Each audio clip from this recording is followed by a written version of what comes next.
Hit TV YouTube channels లో మీ వ్యాపార ప్రకటనలకు మరియు ప్రమోషనల్ ఇంటర్వ్యూస్ కోసం వెంటనే సంప్రదించండి. ఈ 1 ఇయర్ లో పెళ్ళి సరే అట్లా పెళ్లి అయితే అయింది. పెళ్లి అయిన దగ్గర నుంచి ఎక్కడున్నారు? ఏం జరిగింది? పెళ్ళి అయినప్పటి నుంచి వాళ్ళ అమ్మ దగ్గర ఉంది. మీరు కాపురం పెట్టలేదా? 5 నెలలు ఒకటి మా ఇంటి దగ్గర ఉంది. ఈ 5 నెలల్లో మీ అమ్మ వాళ్ళతో కలిసి ఉన్నారా? అమ్మ మా దగ్గర ఉండట్లేదు మేడం. అమ్మ మా దగ్గర రాదు. అమ్మ మా అక్క వాళ్ళ ఇంట్లో ఉంటది. మీ ఇద్దరు ఉంటారు. మేమిద్దరమే ఉంటాం ఇంట్లో. ఇంకా అదే పని చేసుకుంటున్నావు. ఇట్లా ఒక 5 నెలలు కలిసి ఉన్నారు. ఇంకా టమాటాలు ఎట్లా అమ్ముతావు, అయిపోయింది ఇక పని. ఉల్లిపాయలు అమ్మందా? అదెందుకు చేస్తావు అది ఇది అని చెప్పి నన్ను జాబ్ చూసుకో అది ఇది అని చెప్తే నేను అది కూడా జాబ్ చూసుకున్నా సార్. బిస్కెట్ కంపెనీలో జాబ్ చూసుకున్నా. జాబ్ చూసుకోమందా దొంగతనాలు చేయమందా? జాబ్ చూసుకోమని అయితే జాబ్ చేయమన్నది. మాకు నామూష అవుతుంది ఎవరన్నది. ఈ టమాటాలు చూసేటోళ్ళకి ఏం చెప్పాలి, దొంగతనాలు చేయొచ్చు, నామోషి కాదు. కొన్నికి పరువు పోతుందంట సార్ టమాటాల బండి. జాబ్ అయితే జాయిన్ అయ్యారు కదా మీరు? నేను జాబ్ డ్యూక్స్ కంపెనీలో చేశాను సార్. డ్యూక్స్ లో బిస్కెట్ కంపెనీలో. సో అందులో పోయినప్పుడు 1-2 మంత్స్ చేస్తే ఆ తర్వాత అక్క వాళ్ళకి బాగలేదని చెప్పి కాల్ చేశారు సార్. అన్న వాళ్ళు అందరూ వెళ్ళి చూసి వచ్చారు. బావకి ఆపరేషన్ అవుతుంది, 15 days ఇట్లా మంచం మీద పడ్డారంటే అప్పుడు నేను ఒక్కనే ఉన్నా ఇంట్లో. అన్న వాళ్ళేమో వాళ్ళతో వాళ్ళు ఉన్నారు. అందుకని నేను వెళ్ళినా సార్. అక్క వాళ్ళ దగ్గరికి వెళ్ళినప్పటి నుంచి ఈ 2 months గ్యాప్ వచ్చేట్లో అమ్మాయికి మళ్ళీ తాగుడు నేర్పించి అన్నీ చేపించేసి ఇప్పుడు మళ్ళీ ఇంటికి పోవద్దు నువ్వు అలాగ కాపురం పెట్టా అని చెప్పి వాళ్ళ అమ్మ నేర్పించేసింది సార్. మళ్ళీ నేర్పించేదానికి అలాగే కాపురం అంటే ఆల్రెడీ సపరేటే ఉంటున్నారు కదా మీరు. కానీ నాకు తెలియదు కదా సార్. వాళ్ళ అమ్మ ఏం చేస్తుందంటే ఇప్పుడు నువ్వు వాళ్ళ ఇంట్లో ఉండొద్దు, బయటనే వచ్చి రమ్మని చెప్పు అని చెప్పి. కాదు నాన్న, మీ అక్కకి హెల్త్ బాగాలేదని మీరు వెళ్ళారు. అక్కడ ఒక 2 months ఉన్నావా? ఎందుకున్నావు 2 months? ఎందుకంటే ఆ బావకి జాబ్ ఉంది కదా మేడం. 2 months ఉన్నావు నీ భార్యను వదిలేసి. ఈ 2 months వాళ్ళ అమ్మ దగ్గర ఉంది, తాగుడు అవన్నీ అలవాటు అయినాయి అంటున్నావు. తర్వాత వచ్చినాక మళ్ళీ మీరిద్దరే ఉంటారు కదా. ఇందులో అమ్మతో సపరేట్ ఫ్యామిలీ ఉంది, నువ్వు ఆల్రెడీ సపరేటే ఉంటున్నావుగా. సపరేట్ ఉన్నా కూడా అమ్మాయికి నచ్చుతలేదు కదా మేడం. ఎందుకంటే 8 గంటల 9-10 గంటల వరకు అట్లనే వండుకుంటుంది. వండుకుంటుందని అమ్మ మాట్లాడిన దానికి అది ఆ పిల్లకి నచ్చట్లేదు. మీ అమ్మ మళ్ళీ మీ ఇంటికి వచ్చి మీతో పాటు ఉందా? లేదు మేడం, అందరం కలిసే ఉంటాము. పక్క పక్కన ఇల్లేనా? అమ్మ మా ఈ ఇంట్లో ఉండకుండా పక్క ఇంట్లో ఉంటుంది. 10 దాకా లెగట్లేదా అమ్మాయి అని చెప్పి మీ అమ్మ తిట్టిందా? లేచి ఏదైనా పని చేయని అడిగావు? తిట్టలేదు మేడం, ఏం తిట్టలేదు అసలు. ఆ రోజు అట్లా చేపించుకుంటే ఈ పరిస్థితి వచ్చేది కాదు. ఈమె ఏమనదు, ఊకే ఉంటది, ఏమన్నా చేసుకొని వాళ్ళు చేసుకుంటారు. అంటే అది కరెక్ట్. ఆవిడ చేస్తున్న పని ఆవిడ ఇన్వాల్వ్ అయితే మాత్రం నువ్వు వింటావా, మీ ఆవిడ వింటదా? పెళ్ళ మొగుల మధ్యలో నేను ఎందుకు రావాలని చెప్పి రాదు మేడం. ఆవిడ కరెక్ట్, అత్తగారుగా ఆవిడ అసలు ఒక్క మాట కూడా అనలేదు మేడం ఈ రోజు వరకు. అది తప్ప మీ అమ్మ తిట్టకపోవడం. ఇప్పుడు అమ్మాయికి అదే కదా మేడం అలసం. ఇప్పుడు అమ్మని అంటున్నావా? మరి చెయ్యాల్సినవి అన్ని నువ్వు చేసి మీ అమ్మని అంటావేంటి? పెండ్లి కానప్పుడు చెప్తే ఏం లేదు మేడం. వద్దు వద్దని చెప్తున్నా. అదే కనుక మీ అమ్మ వెళ్ళి మీ ఆవిడని కొట్టుంటే మీ అమ్మ ఊరుకునేటోడువా నువ్వు? నేను ఎందుకు ఊరుకున్నాను? సరే మీరు చెప్పండి అమ్మా, ఏంటి అసలు చెప్పేది ఏముంది మేడం, పెండ్లి కాకముందు బండి పెట్టినాడు, మంచి వ్యాపారం చేసుకుంటూ చదువుకున్నాడు మేడం. డిగ్రీ వరకు చదివినాడు. డిగ్రీ ఫస్ట్ ఇయర్లో ఇడిచిపెట్టినప్పుడు చదువుకున్నాడు. చదువుకుంటే అది వేరే ఉండేది. చదువుకున్నాం, జాబ్ చేస్తా అది ఇదని జాబులు గీబులు బుడుకున్నాడు, ఏమీ దొరకలేదు. అప్పుడు మరి జాబ్ చేయకపోదామని ఎవరు మాట్లాడిన వ్యాపారం పెట్టుకున్నాడు. వ్యాపారం చేసాడు, మంచిగా చేయలేదు. చిన్నప్పటి నుంచి 6 మంది మేడం, 6 మంది పిల్లలు. 18-20 ఏళ్ళు అయింది మా ఆయన చనిపోయి. చిన్నగా ఉండేవాళ్ళు అందరూ. ఆయన చాలా ఇంత ఉండేవాళ్ళు. మరి అందరికీ నేను ఎట్లా చాకింటాను, ఎట్లా చదివించినాను మేడం. మా బస్సులు అందరూ కాదలేరే వాళ్ళు.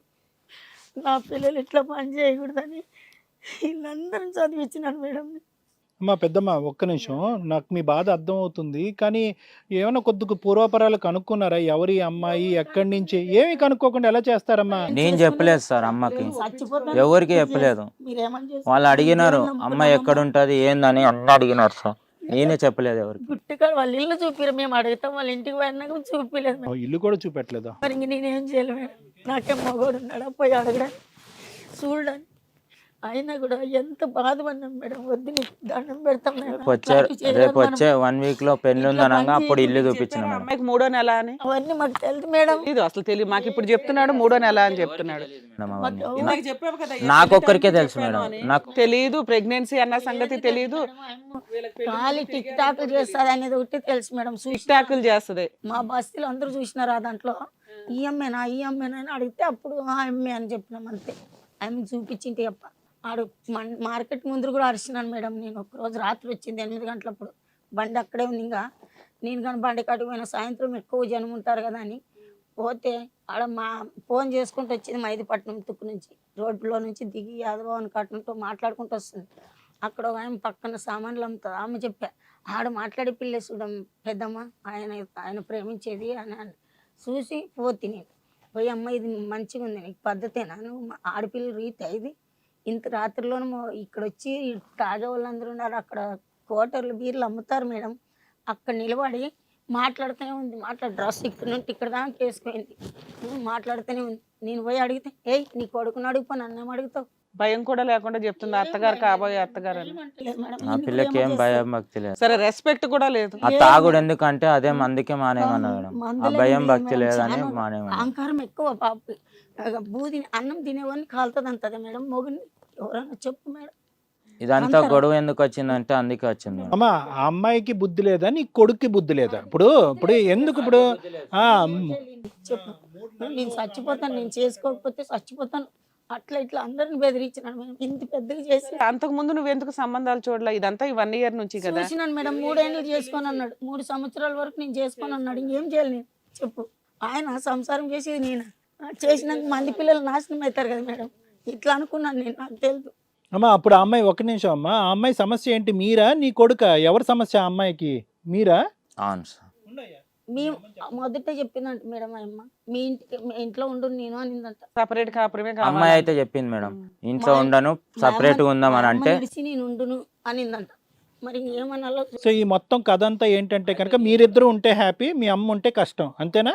అది చెప్పింది. నేను కూడా మా అమ్మ చిన్నప్పటి నుంచి నన్ను సాకి పెంచింది కాబట్టి నేను ఇడిచిపెట్టి రాలేను, నీ ఇష్టం ఉంటే చేసుకొని రా, లేదంటే వద్దని చెప్పిన సార్. అప్పుడే చెప్పిన. మరి ఇక్కడ ఈ కళ్ళు సీన్ ఎందుకు వచ్చింది? ఎందుకు ఊరికనే ఎందుకు చెప్తావు? తాగుపోతా అమ్మాయి రోజు తాగుతుందా? తాగుతుందంట సార్.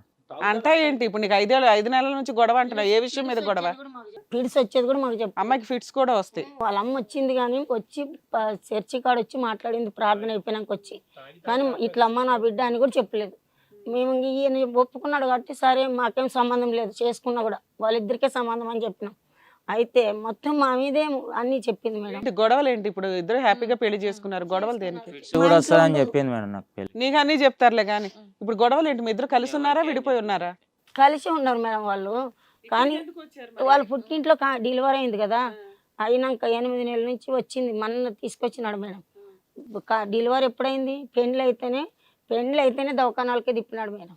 పెళ్ళి కానప్పుడు కూడా ఆయమ్మకి కూరగాయలు అన్నీ తీసుకొని పోయేది, బండ్లు ఆడి ఇడిచిపెట్టేది పోయేది. వ్యాపారం ఎట్లుంటుంది మేడం? నాకు నష్టం వచ్చింది అంటాడు మేడం. పక్కన వాళ్ళందరూ మాకు ఫోన్ చేసి చెప్తారు, అమ్మో నీ కొడుకు లేడు, బండి ఇడిచిపెట్టిపోయినాడు, కూరగాయలన్నీ బండి మీద పెట్టిపోయినాడు అంటే. మీరేం చేస్తారమ్మా? మీరేమైనా పని చేస్తారా? నేను ఇంటికాడే ఉంటాను మేడం. నేను కానీ ఒక బండి పెట్టుకోండి మేడం. నీకు ఇల్లు ఏమో ఎవరు? నీకు ఇల్లు ఎలా గడుస్తుంది? నా పింఛన్ వస్తాయి మేడం, నాకు చాయ్ కూడా తాగను మేడం.